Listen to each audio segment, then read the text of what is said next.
I am dermatologist Dr. Hafiz Ahmed Haroon.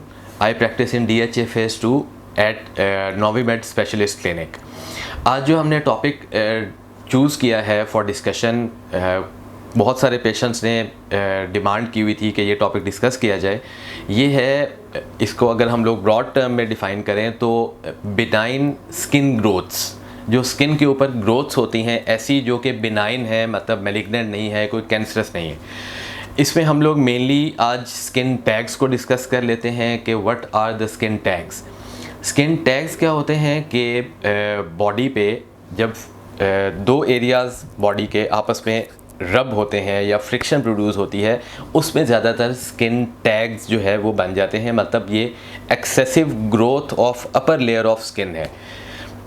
मतलब जो skin की सबसे ऊपर वाली लेयर है उसके सेल्स जो हैं वो एक्सेसिव प्रोड्यूस होते हैं और वो वहाँ पे इकट्ठे हो जाते हैं और एक sort of finger like projection वहाँ पे अपीयर हो जाती है, जिसको हम स्किन टैग कहते हैं। और ये जो फिंगर लाइक प्रोजेक्शन है, इसको मेडिकल या डर्मेटोलॉजिकल टर्म्स में एक्रोकोर्डॉन्स कहते हैं। और इनका अगर हम लोग अपीयरेंस की बात कर लें, जैसे मैंने बताया है फिंगर लाइक प्रोजेक्शंस होती हैं या थोड़ा सा स्किन वहाँ से उभरी हुई होगी, या ऐसा रहेगा जैसे स्किन एक्सेसिव है और थोड़ी सी लटक सी गई है, जैसे एक उसका नेक भी है और हेड भी है। और इसकी जो अपीयरेंस है या इसका जो कलर है वो मोस्टली स्किन के कलर जैसा ही होता है। कुछ पेशेंट्स में ये थोड़ा सा डार्क कलर्ड भी हो सकता है। अब इसकी कॉजेज़ क्या हैं? कॉजेज़ इसकी मल्टीपल आती हैं। जैसे अगर तो किसी का वेट गेन हो रहा है उसमें भी ये अपीयर हो जाते हैं। अगर किसी बहुत ज़्यादा ओबीज़ पेशेंट ने वेट लूज़ किया है तो उसमें भी ये अपीयर हो जाते हैं। कई दफ़ा पेशेंट्स को डायबिटीज़ के साथ ही अपीयर होना शुरू हो जाते हैं। कुछ पेशेंट्स में प्रेगनेंसी में ये अपीयर होना शुरू हो जाते हैं। और एक जो क्वेश्चन इसमें कई पेशेंट्स का होता है कि आर दे कॉन्टेजियस, कि अगर जो किसी पेशेंट को एक्रोकोर्डॉन या स्किन टैग बना हुआ है तो उसको टच करने से किसी और साथ वाले को हो सकता है, तो ऐसा नहीं होता, ये कॉन्टेजियस नहीं होते।